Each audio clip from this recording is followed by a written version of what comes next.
Portanto, eu agradeço muito, cumprimento todos os presentes também que tiveram a paciência de vir essa noite aqui para nós falarmos sobre um assunto que foi proposto pelo Tenente Lucas. Eu achei que era interessante, comecei a pensar a partir do momento que me propôs. Portanto, eu vou fazer aqui algumas reflexões, uma causerie, uma conversação convosco, não vou fazer nada acadêmico, não vou amassá-los aqui com citações, etc. Algumas só. Mas vamos fazer aqui uma causerie sobre o tema que foi proposto, que é uma visão transcendente da independência. Se aproximam os 200 anos, o bicentenário da independência, e nós podemos refletir sobre esse tema, e eu acho que será útil para percebermos melhor o Brasil, a cultura católica. Estamos aqui na presença do trineto, do quarto neto de quem declarou a independência. Portanto, é uma honra sempre falar perante Dom Antônio. Muito bem. Então, o tema o título da palestra ficou uma visão transcendente da independência do Brasil e um pouco da vocação do Brasil, que foi o que mais ou menos o tema sobre o qual eu discorri na última vez que nos encontramos lá em Brasília, ainda numa pequena saleta, mas já muito cheia, portanto, com essa capacidade ímpar que tem o Centro do Bolso de atrair as pessoas interessadas em temas mais elevados. E é justamente isso que eu gostaria de ressaltar agora. O que é sabedoria? Justamente a sabedoria é nós desejarmos sempre ver em tudo que nos cerca o que há de mais elevado. O que há de mais elevado. É claro que há coisas baixas que nos cercam, hoje em dia mais do que nunca. O processo revolucionário vulgarizou a vida em sociedade. Nós nem temos ideia do que era a vida no antigo regime. Eu me lembro de uma palavra de Talleyrand. Ele dizia: não conheceu a douceur de vivre, a doçura de viver, quem não conheceu o antigo regime. De tal maneira as pessoas se tratavam bem, tinham facilidade no trato, os ambientes eram sempre agradáveis. Todos procuravam, que é típico de uma sociedade cristã, procurar sempre elevar os ambientes. Portanto, é típico da sabedoria buscar ver nas coisas o que há de mais elevado, não desconhecendo o que há de menos elevado efetivamente. Portanto, há visões da história. Nós temos várias visões da história. Uma delas, muito difundida hoje, infelizmente, nas universidades, é uma visão materialista da história. Essa visão materialista tende a procurar tudo que há de mais baixo nas coisas. Todos os acontecimentos são analisados de uma maneira como que buscando o que há de mais sórdido nas coisas. Portanto, uma visão materialista, contrária, digo eu, à sabedoria. A verdadeira sabedoria é procurar, é a mesma coisa o apostolado. Quando nós estamos fazendo apostolado uns com os outros, e temos que estar sempre fazendo apostolados com os outros, porque o convívio, ele de si, ele traz a influência, nós estamos sempre sendo influenciados e influenciando, sempre. Nós contactamos uma pessoa, nem que seja um pequeno cumprimento na rua. Hoje eu fui passear com meus filhos ali por Ipanema. Passeando, fomos tomar um suco de frutas. Eles são os portuguesinhos muito gulosos. E fomos ali tomar um suco de frutas num lugar que eu tinha ido com o avô deles. Morreu, infelizmente, era um catedrático de medicina da Universidade de Coimbra. Morreu há alguns anos, eles ainda têm algumas lembranças. Eu falei, vou levar no lugar que eu ia com o vosso avô. E passando em frente à igreja de Nossa Senhora da Paz, estava um padre de batina. E eu estava de chapéu. Eu uso chapéu de palha, eu sou um anacrônico. Chapéu de palha. E quando eu vi o padre, eles ficaram encantados. Viram um padre de batina, que eles gostam muito disso. E eu tirei o chapéu para o padre, e o padre fez assim um cumprimento, nós passamos. Foi um momento agradabilíssimo. Vejo um momento com uma coisa mínima. O padre me influenciou e ele deve ter ficado com alguma coisa na alma dele, daquele gesto que eu fiz de levantar o chapéu para cumprimentá-lo à frente da igreja de Nossa Senhora da Paz. Portanto, nós estamos sempre em convívio. As relações humanas são assim. Então nós podemos fazer apostolado sempre. Buscando o quê? Todos nós temos defeitos. Muitos têm vícios até. Então, qual é o melhor apostolado? É ver, discernir nas pessoas qual é o ponto fraco dela, o ponto mais fraco, e tentar elevar esta pessoa. Portanto, esse é o bom apostolado, procurar o lado bom da pessoa e tentar elevar, e reprimir aquele lado ruim da pessoa. É o que os pais fazem na presença dos filhos. Quando os pais estão presentes, os filhos se comportam um bocadinho melhor. Portanto, por quê? Porque as más tendências ficam um pouco reprimidas. Portanto, é isso que nós devemos fazer no nosso convívio. Voltando agora dessa digressão, a visão materialista da história, ela busca o que é sórdido. E dou um exemplo assim muito vivo, que me foi contado pelo professor Plínio Corrêa de Oliveira há muitos anos.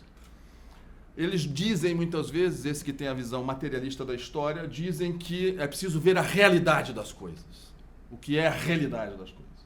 Ora, imaginem um grande jantar em que todos estão muito bem vestidos, em que as comidas foram excelentes, que o serviço era muito bonito, um serviço português Vista Alegre, a prataria estava brilhando, as senhoras estavam muito distintas com as suas joias, os homens muito bem colocados, etc. Depois do jantar, qual é a realidade?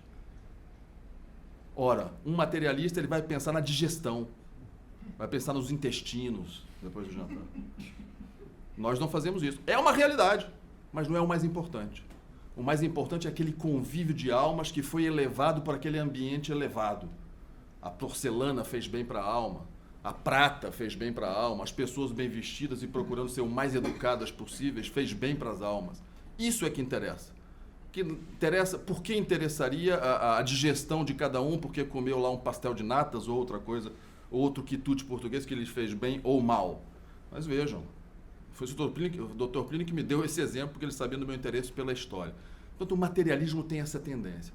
Qual é a visão que um católico tem que ter da história? É uma visão transcendental. A visão transcendental ela é uma visão alta, ela é mais alta. Ela vai para além do natural até. Para além do natural. Além de observar a realidade, a natureza, vai para além da natural, o que simboliza tudo isso.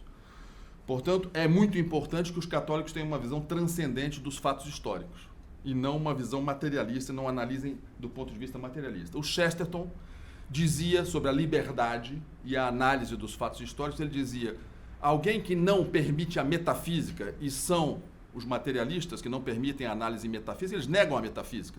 Eles são materialistas, negam a metafísica. Que não permitem a análise metafísica de algo, eles não são livres, eles estão presos nessas cadeias. Nós conseguimos ver a matéria, a natureza, mas como nós temos uma visão transcendente, nós somos mais livres de dar grandes voos de interpretação. Eles estão restritos e não são livres, estão presos nas concepções materialistas. Portanto, quando vamos analisar fatos históricos e elementos históricos, é importante que nós tenhamos isso em consideração. Há várias visões, eu começo nos meus cursos de História do Direito Brasileiro, Luso-Brasileiro em Portugal, eu começo com visões da história para os meus alunos, e dou a visão marxista, digo para eles, olha, os marxistas até dizem que não existe história do direito. Não existe, porque o direito, no fundo, ele está, o quê? Está determinado pela economia. Então não existe, o direito é uma determinação da economia. O que interessa é a história econômica.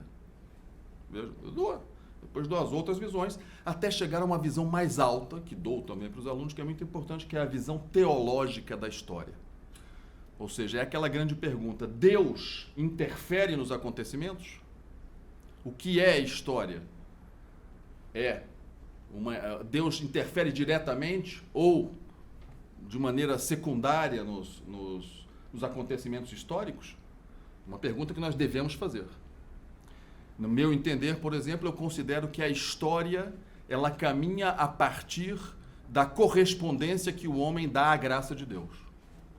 Todos nós recebemos graças de Deus.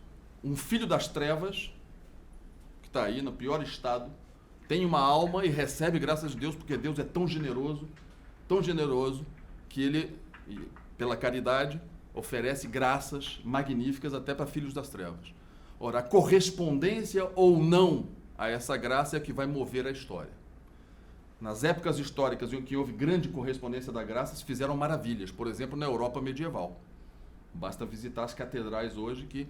Eu vivo em Lisboa, na verdade, dou aulas em Coimbra, mas tenho um apartamento pequenino, o senhor Dom Antônio de Alá esteve, que é a minha biblioteca hoje. É uma coisa mínima mesmo. Mas tenho a vista para Sevélia, para a Catedral Românica de Coimbra. Então está a 10 passos de Coimbra.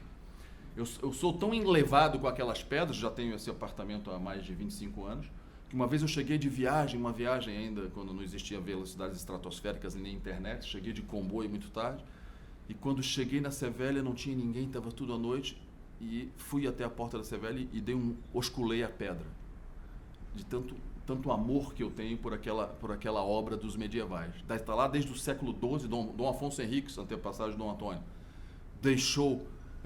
colocou a primeira pedra na Sevélia e está lá até hoje dizendo, nós somos católicos, o que há de mais importante para a nossa vida é a salvação das almas. A nossa vida só tem sentido se for para lutar para a salvação das almas. Então nós vamos construir um monumento aqui que vai ficar para os séculos. E está lá. Diferentemente das construções modernas que não duram nada. O moderno fica logo velho. O tradicional, o antigo, nunca fica velho, ele fica antigo. Fica até mais bonito. Portanto, o amor, nem sei porque eu comecei essa digressão para a Sé Velha, mas vejam como eu fico enlevado com a Sé Velha, até só de me lembrar. Mas o fato é esse. A história é a correspondência da graça. Quando o homem não corresponde à graça, são as desgraças da história. Vão negando a graça e nós vamos transformando o mundo no inferno. O mundo do pecado, o mundo do erro, o mundo da discórdia.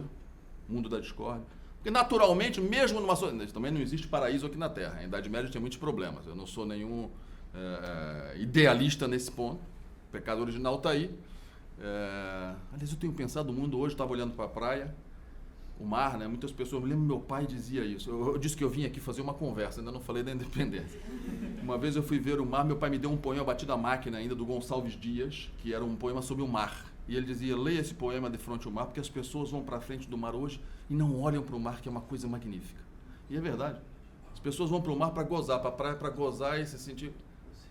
E não admiram aquilo que é extraordinário, que é uma das demonstrações da existência de Deus, que é aquela beleza do mar, que tem tantos estados de espírito no mar.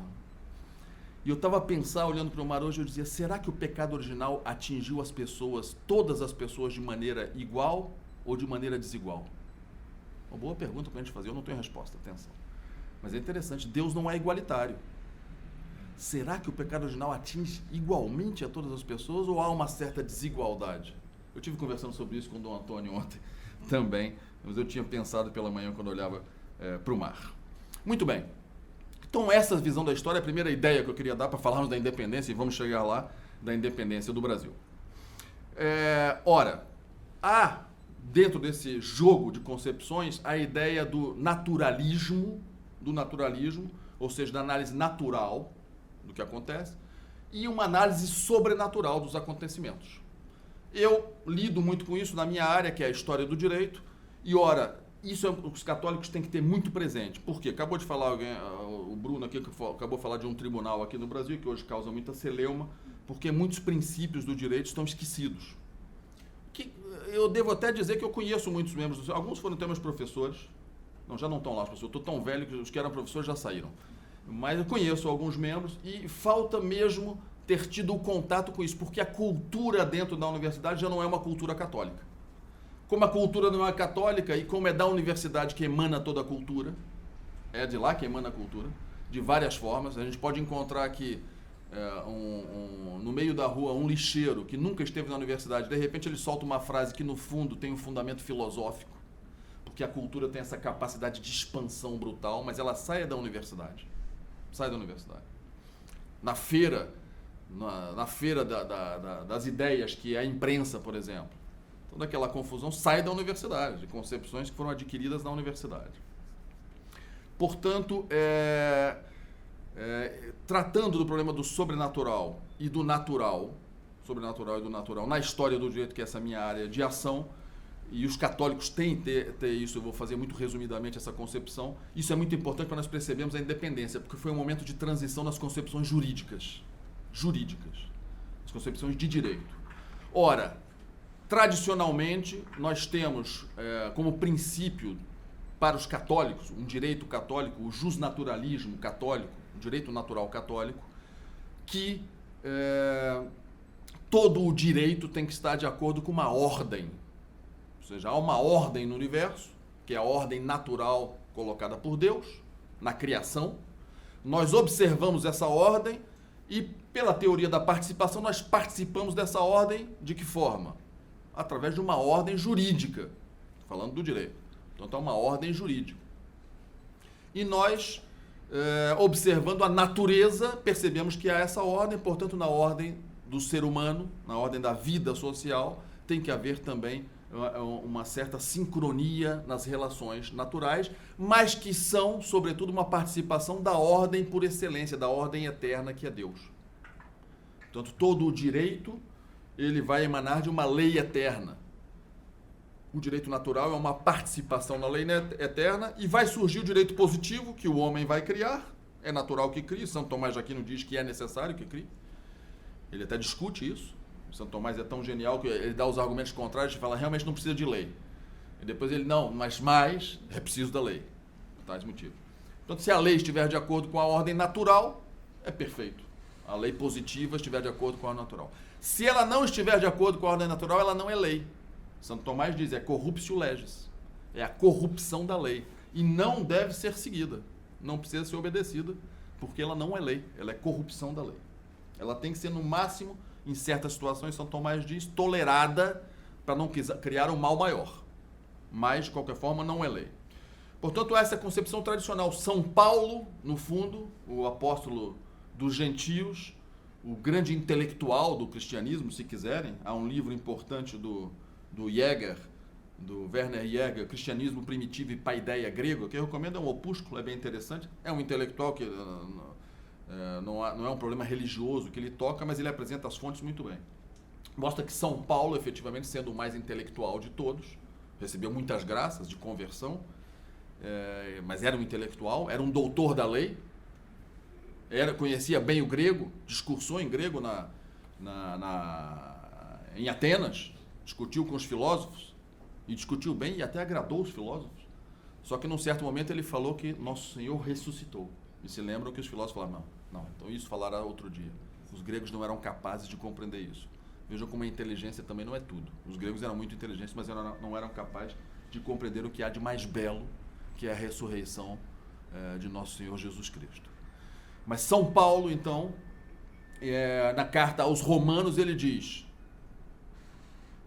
mesmo que não se conheça a lei, se pode praticar a lei, porque a lei natural está gravada no coração do homem. Ora, quando ele diz isso, ele cria o que nós chamamos, isso é a carta magna, se quiserem, do cristianismo, do justnaturalismo transcendente. A partir daí há todo um desenvolvimento, que os gregos não tinham essa concepção. Tinha uma concepção de direito natural, mas não era uma concepção de direito natural transcendente, com um Deus legislador uno. A partir de então surge o que nós chamamos do justnaturalismo transcendental. Falando aqui dos transcendentes. Portanto, o justnaturalismo que vai, efetivamente, ser o norte para todo o período da Idade Média, desenvolvido pelos doutores da Igreja, depois pelos juristas até no século XII e XIII, os glosadores e os comentadores, e depois até vai conseguir passar por aquele momento terrível que foi o Renascimento, que quebrou com essa concepção. Mas não vou entrar em detalhes, só vou dar um exemplo. Um jurista renascentista, já protestante, Hugo Grocio, numa obra chamada Direito da Guerra e da Paz, de Iuri Belli et Pacis, ele diz, nos prolegômenos, ele diz, assim como 2 mais 2 é igual a 4, e nem Deus pode mudar isso, vejam o que ele diz, assim também o direito natural existe, existiu e existirá, mesmo se Deus não existir. Ele retoma uma concepção racionalista do direito natural. Basta o homem, já não precisa mais do transcendente, basta o homem com a sua racionalidade para chegar ao direito natural. Esse é o falso direito natural. Esse direito natural foi o direito natural que preparou o positivismo do século XIX, do século XX, completamente desarraigado do transcendente. Porque esse problema do transcendente na história, na metodologia da história, etc., e do direito, eles vão para e passo. Até uma obra famosa sobre isso, mas não vou massacrá-los aqui, como eu disse, com bibliografia especializada. Portanto, essa questão metodológica é muito importante. E esse período da independência do Brasil foi um período de passagem. A partir de uma reforma pombalina em Coimbra, dos estudos de direito, se mudou a concepção do direito em Coimbra, a partir dos finais do século XVIII, penetrou em Coimbra esse jusracionalismo protestante. Basta ver os livros que se tornaram manuais dos estudantes de Coimbra, todos de protestantes, incrível. Portugal, que sempre foi baluarte da ortodoxia, de repente deixa entrar os livros protestantes para ensinarem os estudantes a elite, e muitos brasileiros estudaram neles. E isso vai preparar, então, o advento do positivismo do século XIX e o rompimento com esse direito natural transcendental. Portanto, estou dando só umas certas premissas, os princípios para perceberem essa transição do mundo do século XVIII para o XIX, onde se encaixa perfeitamente o problema da independência do Brasil. Ora, nós temos que observar nos acontecimentos também outro aspecto. o problema da sacralidade. A sacralidade em todos os atos. E o que é a sacralidade? São todos os aspectos veneráveis e santos que nos faz relacionar as coisas com Deus. A missa que acabamos de assistir aqui, não, ela é sagrada. É Deus que está presente aqui em corpo, sangue, alma e divindade. Mas na vida social, nós podemos ter objetos e coisas e atos que nos relacionam com Deus. É por isso que a decoração é muito importante. Eu vou provocá-los um pouco. Essa cadeira não é católica que vocês estão sentados. Nem essa que eu estou sentado. Ela não é católica. Essa mesa não é católica. Essas coisas que estão à minha volta não são católicas. Porque é muito importante a decoração, porque, como eu disse, do convívio, o nosso ambiente, eu tenho muito cuidado com a educação dos meus filhos, a decoração da nossa casa e os ambientes que eles vivem. Porque eles têm que ser penetrados de um espírito católico, mesmo que não tenha nenhuma imagem religiosa. Porque os objetos podem ser católicos, as roupas podem ser católicas ou não católicas. Isso é muito importante e é preciso ser mais estudado, é a questão dos ambientes. É preciso ter um ambiente católico. Um ambiente propenso ao pecado, qual é? Uma discoteca. Aquilo é feito para o pecado, porque o ambiente leva ao pecado.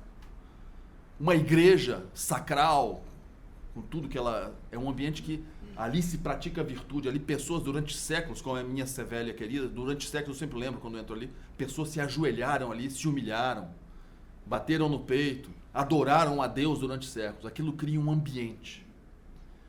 É por isso que o progressismo muitas vezes quer estragar os ambientes das igrejas com coisas horrorosas que vão colocando lá dentro, etc., que não são católicas, desnecessárias para o apostolado.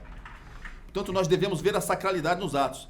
Há elementos, apesar da independência ser, e é muito discutível isso, é um tema bastante polêmico, há aspectos mais elevados e sacrais da independência também, que precisa ser estudado agora. Eu vou começar a pensar no tema, e obrigado, Tenente Lucas, porque durante o próximo ano eu vou tentar organizar uma série de eventos em Portugal e aqui no Brasil. Já até convidei a família imperial em Portugal e no Brasil, dos 200 anos da independência, e eu quero pensar sobre o assunto e produzir alguma coisa nesse sentido. Comecei a pensar agora, muito obrigado, é assim que se faz cultura.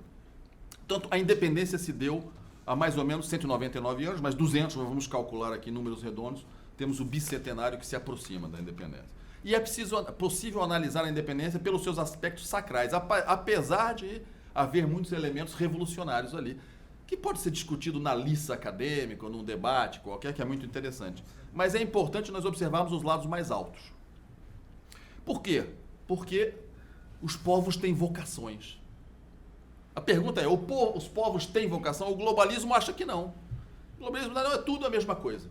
Temos que unir o máximo contato possível, etc. Tudo mais ou menos igual, igualitário.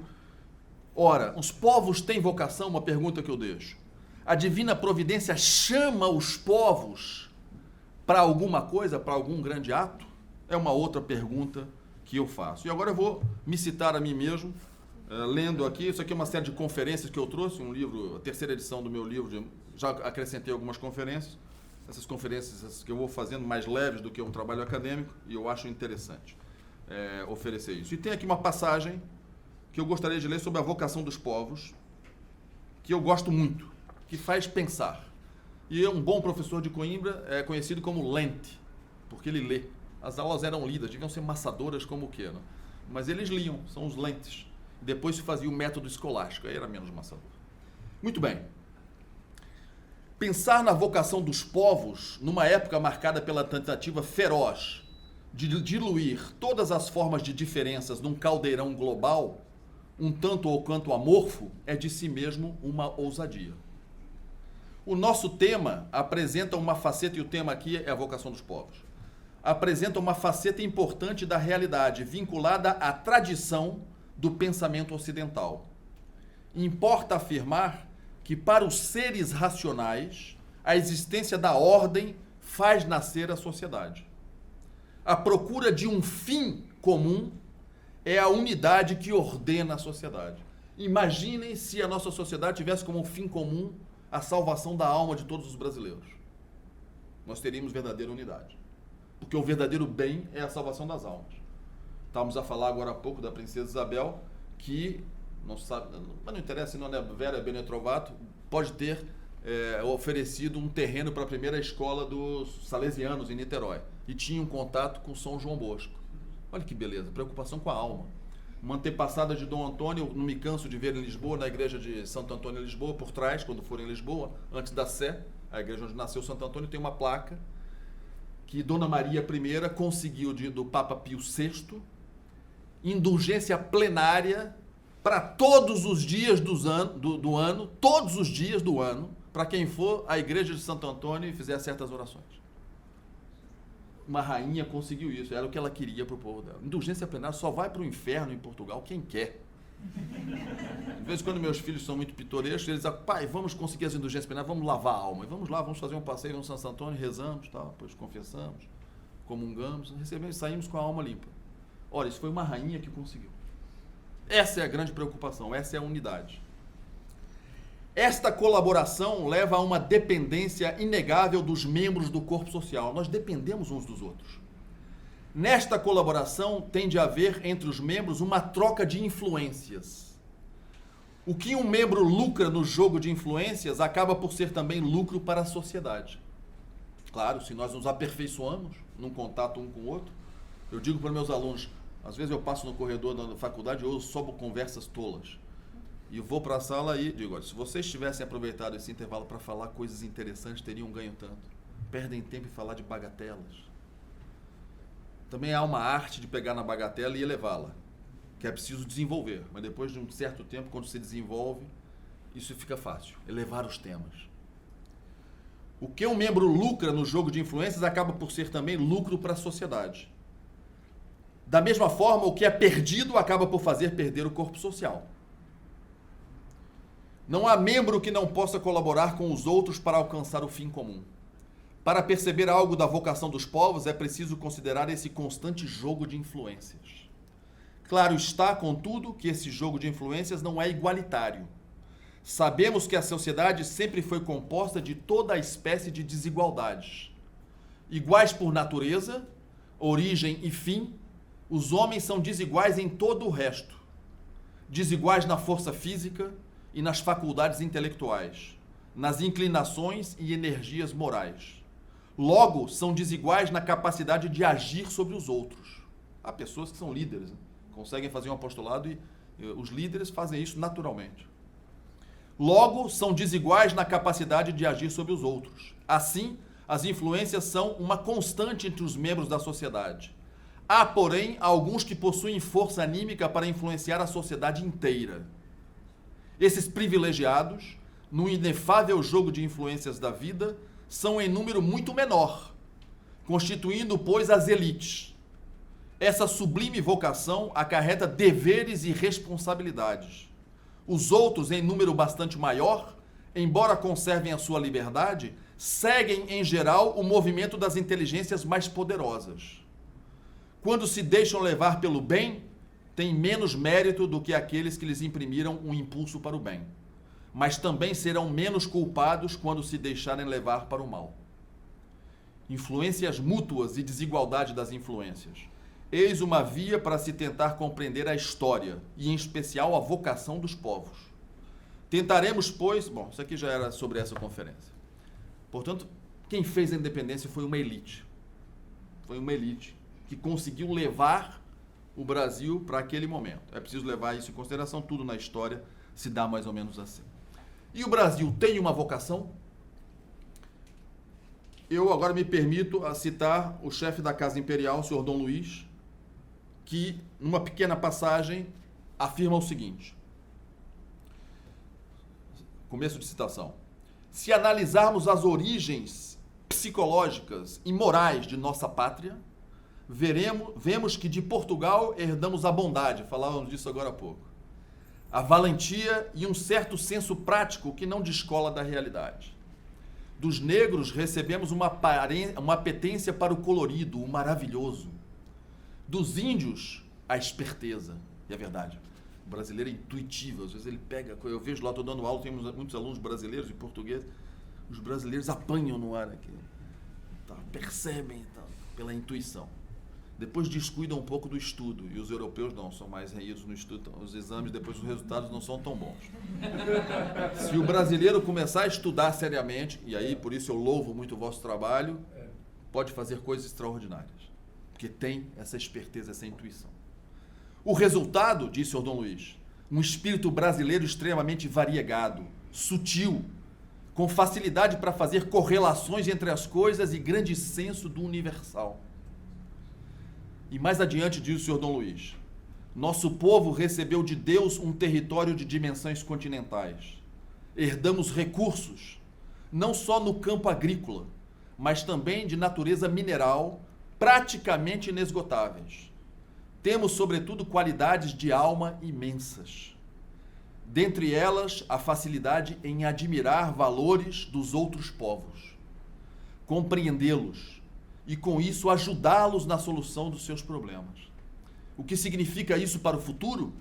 Significa que o Brasil, voltando às suas origens cristãs, restabelecendo a plenitude da observância da religião católica, restaurando a vigência da lei natural e, com ela, a ordem orgânica, hierárquica, monárquica e católica, poderá tornar-se e deverá tornar-se, sob o signo da cruz, uma das maiores potências da Terra. Potência não só do ponto de vista da riqueza e do poderio militar. Temos que ter o poderio militar. Isso é importante. Isso é importante. Aliás, acabei de ver uma obra que foi publicada, vale a pena estudar isso. Estive com ele, excelente pessoa, um diplomata brasileiro. Estive em Brasília com ele, o João Paulo Alsina. Publicou uma obra que revolucionou a visão do Barão de Rio Branco. Porque ele é o maior especialista em militarismo diplomático. E ele mostra que o Barão de Rio Branco, antes de fazer os tratados, reforçou fortemente a Marinha e o Exército.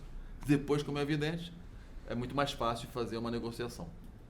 Portanto, é sempre muito... Isso às vezes era visto o Barão do Rio Branco como algo muito idílico, como só na conversa e tal, esperteza. Reforçou muito a força militar. E é muito importante. Potência não só do ponto de vista da riqueza e do poderio militar, mas principalmente do ponto de vista da influência e da bondade no universo. Deve fazer brilhar na sua plenitude a bondade e fazer com que todos os povos vejam no Brasil esse ideal e o imitem, e que haja uma grande harmonia entre as nações, numa grande paz, um grande bem-estar em todo o mundo. Tal é a vocação principal do Brasil, diz o senhor Dom Luiz, fim de citação. Magnífico. Isso é um chefe de Estado. Muito bem. Eu ainda não falei muito da independência. Vou dar 2 ou 3 toques. Eu só preciso que me controle, eu não tenho relógio. Quanto tempo?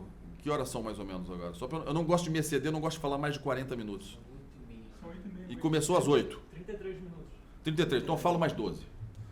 Eu falo só 45. Coimbra, depois de tantos séculos, descobriu que 45 minutos é o máximo que as pessoas ficam concentradas. Depois começa uma dispersão. Então eu falo os 45, depois com as perguntas e uma conversa... Você deve estar treinado um pouco mais do tempo. Não, eu sei. Pode alongar. Não falem isso que eles vão aumentar o número a hora-aula em Coimbra. Muito bem. O que é que eu considero que é muito importante para o Brasil conseguir levar a cabo a sua vocação? É a devoção à Nossa Senhora. É a devoção à Nossa Senhora. Essa vocação é fundamental e nós temos muitos santos que têm escrito sobre isso, nomeadamente São Luís Maria Grignion Montfort, de uma nova era histórica que ele como que profetiza, mas que Fátima, ali muito pertinho da onde eu dou aulas, também confirma. Portanto, a devoção à Santíssima Virgem é fundamental. E o Brasil, essa devoção mariana é muito grande, herdada de Portugal. Nós temos no Brasil a maior procissão em honra de Nossa Senhora do mundo, em Belém do Pará. Nossa Senhora de Nazaré, que é uma devoção portuguesa, ali perto de Alcobaça, etc., que foi para o Pará e hoje, o senhor Dom Antônio também já lá esteve, que eu sei. Portanto, uma devoção, e por aí afora. Desde a primeira imagem que veio com Pedro Álvares Cabral, Nossa Senhora da Esperança, e até hoje, onde não há lugar onde Nossa Senhora não seja venerada e não haja orações para que interceda, e ela vai interceder pelo Brasil. E aí um ponto mais elevado da nossa independência. Dom Pedro, quando vem de São Paulo para o Rio de Janeiro, ele para em Aparecida. E esse é um ato magnífico de Dom Pedro, efetivamente, que foi a consagração do Brasil à Nossa Senhora e a Nossa Senhora ser a rainha do Brasil, Nossa Senhora Aparecida. Portanto, isso é um ato muito mais elevado. Poderíamos aqui discutir problemas do liberalismo, eu até posso falar disso daqui a pouco, o liberalismo e algumas concepções errôneas que havia por ali. Podemos falar sobre isso, mas nós temos que tentar buscar aqui elementos transcendentes, não há nada mais transcendente do que isso. Dom Pedro marcou a história e até hoje a grande devoção à Nossa Senhora é a nossa rainha, é a nossa padroeira. Isso foi um ato de Dom Pedro naquela... Segundo Dom Bertrand, foram vários cavalos. Dom Pedro ia trocando de cavalos e para em Aparecida para consagrar o Brasil a Nossa Senhora. Portanto, é um ato de grande transcendência. De grande transcendência. Porque Dom Pedro, ele era um homem dividido. Dom Pedro era um homem dividido. Eu vou ler uma passagem de Dom Bertrand, uma palestra que eu organizei para Dom Bertrand, vejam lá, em 1998, quando eu não tinha cabelos brancos ainda. Eu levei Dom Bertrand a Coimbra, eu nem dava aulas, eu era estudante do mestrado. E consegui lá que Dom Bertrand fosse fazer uma palestra. E ele... Eu acho que está aqui. As minhas notas são muito confusas, sobretudo quando é uma nota para conversa. Mas eu sei que está por aqui, peraí. Eu acho que é essa página. Sim.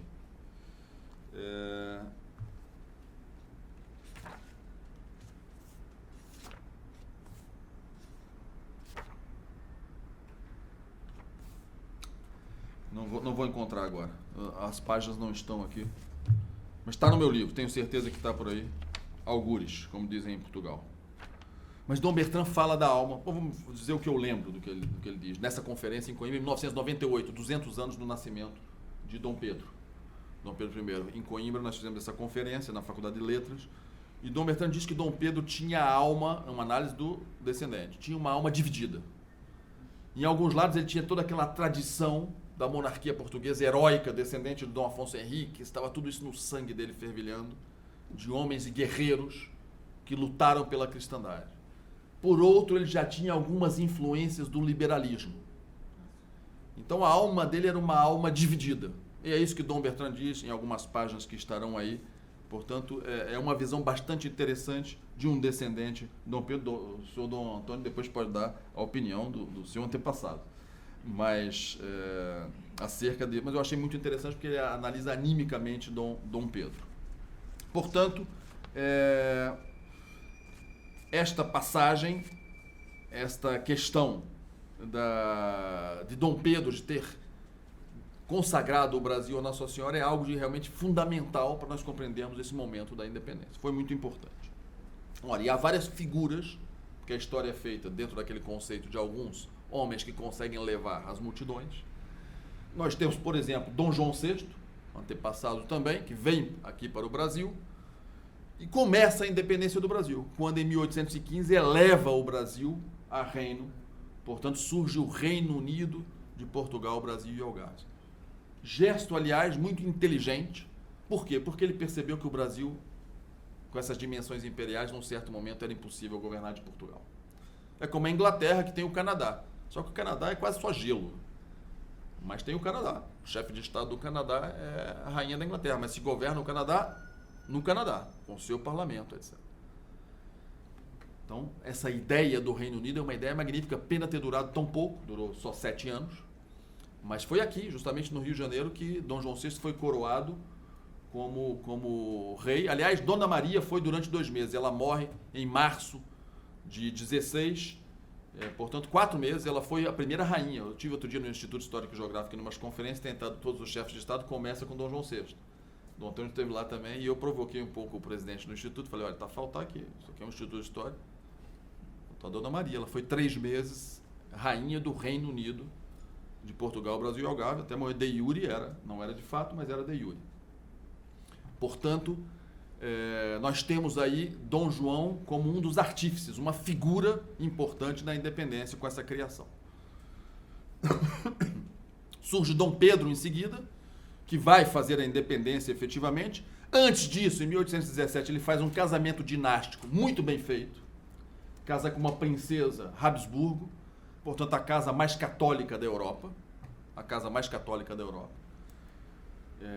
Esse casamento ele é negociado pelo Marquês de Marialva, pois ele se casa no dia 13 de maio de 1817, 100 anos antes.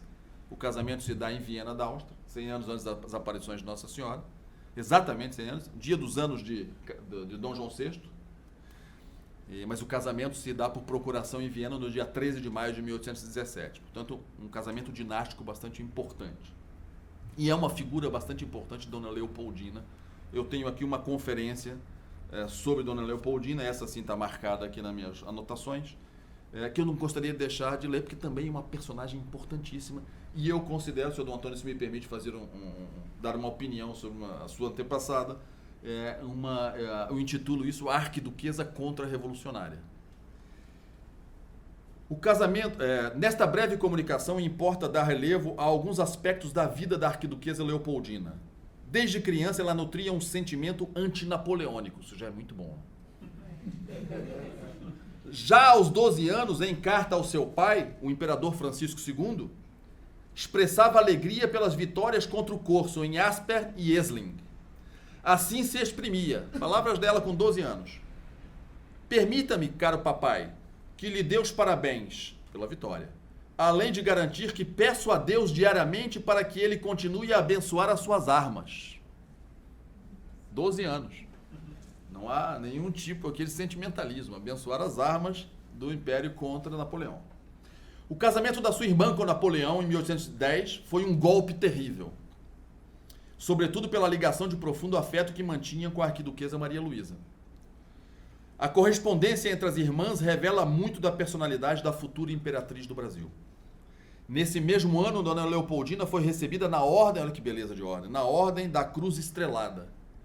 Tal ordem congregava senhoras da aristocracia austríaca, cuja finalidade era a adoração da Santa Cruz e o apostolado pela salvação das almas. O Marquês de Marialva foi nomeado embaixador extraordinário em seguida à conclusão da fase inicial da negociação do casamento. Chegou a Viena e, num ofício, descreveu a satisfação manifestada pelo imperador e por Metternich pela proposição da augusta aliança.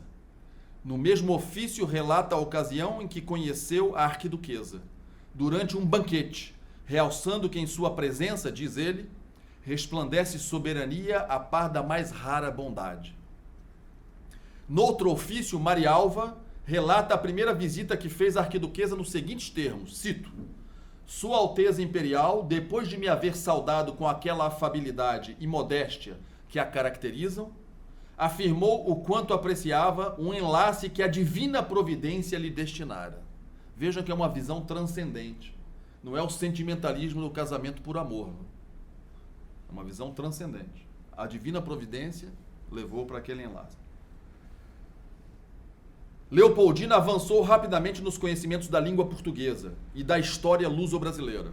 O Marquês mostrou contentamento ao relatar que a princesa já conseguia ler diante de nós em um livro português, vertendo depois em francês com a maior exatidão, e que encontrou Sua Alteza rodeada de mapas do Brasil e de livros que contam histórias desse reino ou memórias a ele relativas.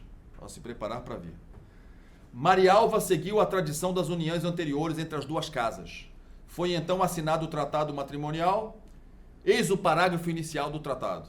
Em nome da Santíssima Trindade, de Sua Majestade Dom João VI, Rei do Reino Unido de Portugal, Brasil e Algarves, e Sua Majestade Imperial Francisco I, Imperador da Áustria, Rei da Hungria e da Boêmia, desejando estreitar mutuamente cada vez mais os liames de amizade, confiança e de parentesco que os unem, em benefício da prosperidade de seus respectivos estados, ajustaram para este efeito o casamento da senhora Carolina Josefa Leopoldina, princesa imperial e arquiduquesa, com Dom Pedro de Alcântara, príncipe real do Reino Unido de Portugal, Brasil e Algarves. Muito bem. Por que eu digo que ela é uma princesa contra-revolucionária? E leio um pequeno trecho. Uma princesa antiliberal. E aqui vamos ver que vai gerar uns certos atritos, mas ela sabia lidar muito bem com o marido. A formação da princesa tinha como selo de ouro a visão católico-monárquica do universo, num sentido hierárquico e sacral, anti-igualitário e antiliberal. Lembro-me de uma conferência proferida na Universidade de Coimbra. Olha aqui, encontrei a citação de Dom Bertrand, cara.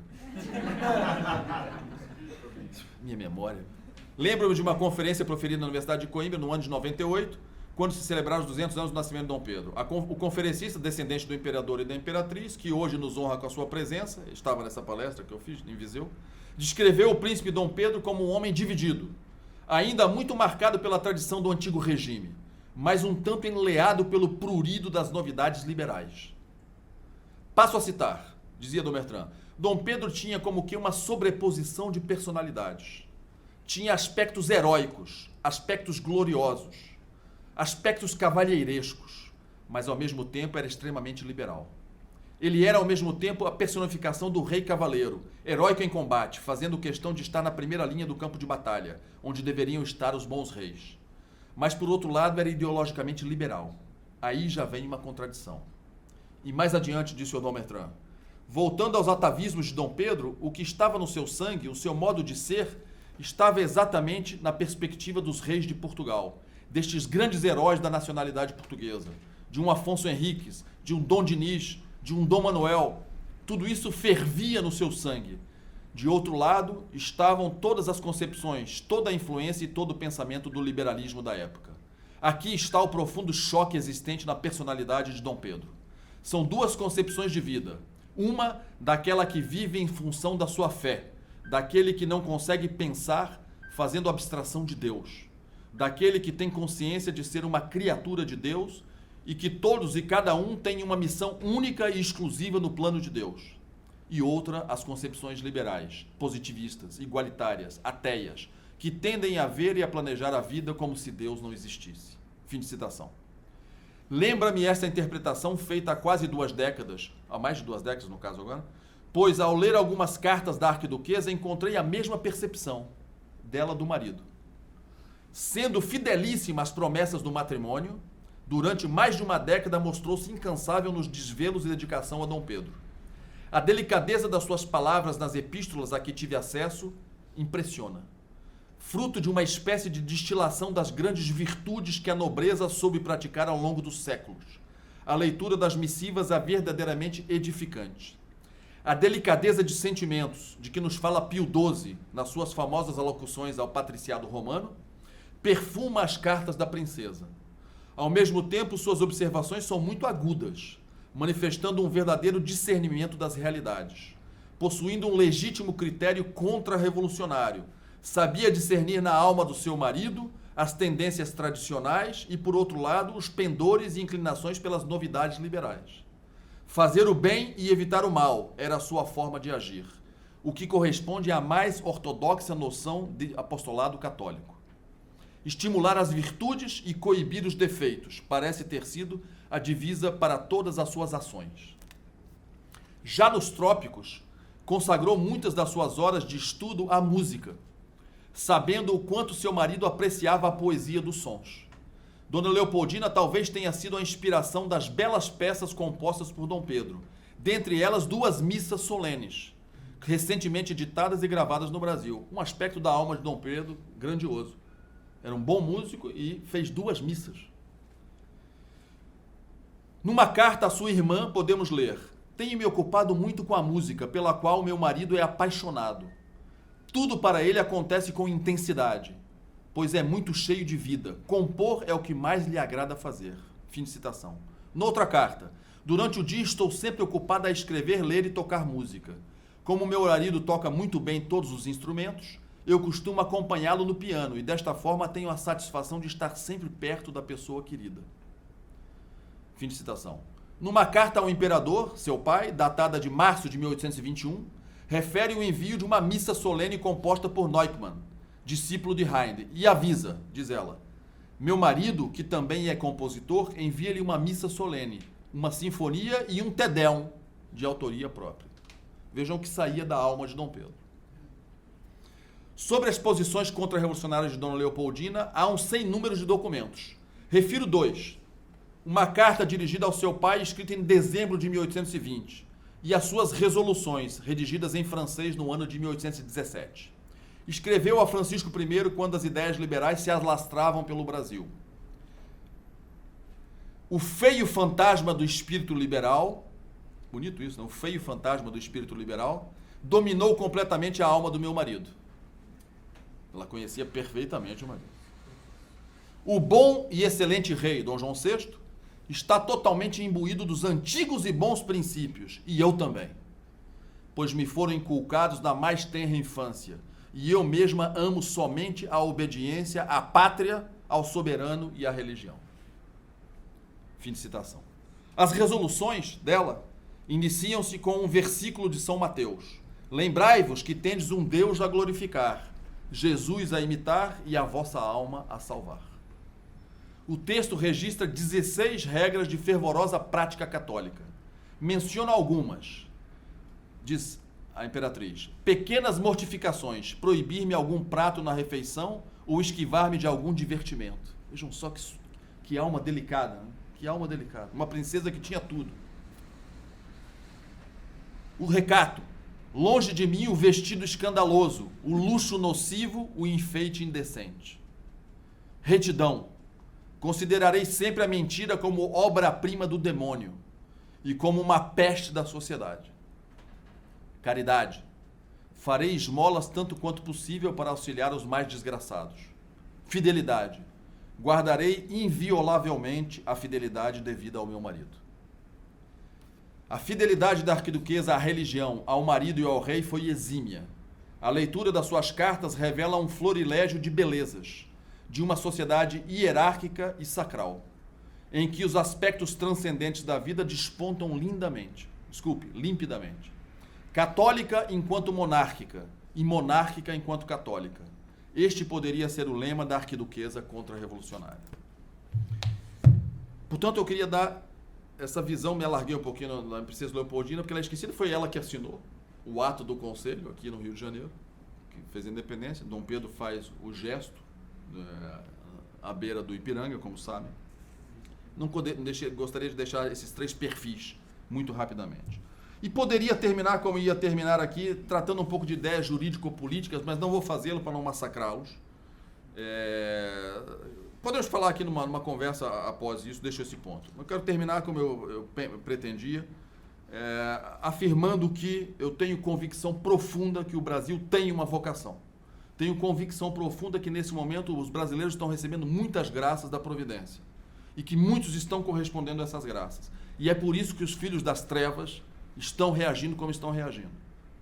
Porque eles também estão recebendo graças. E as graças que Deus está dando para essas pessoas está queimando a pele deles. Portanto, eu tenho essa convicção que o Brasil tem uma grande vocação. E essa vocação se cumprirá, sobretudo, quando a devoção a Nossa Senhora tocar todos os corações e o país inteiro puder cantar Maria Vincit, Maria Regenta, Maria Imperat. Muito obrigado.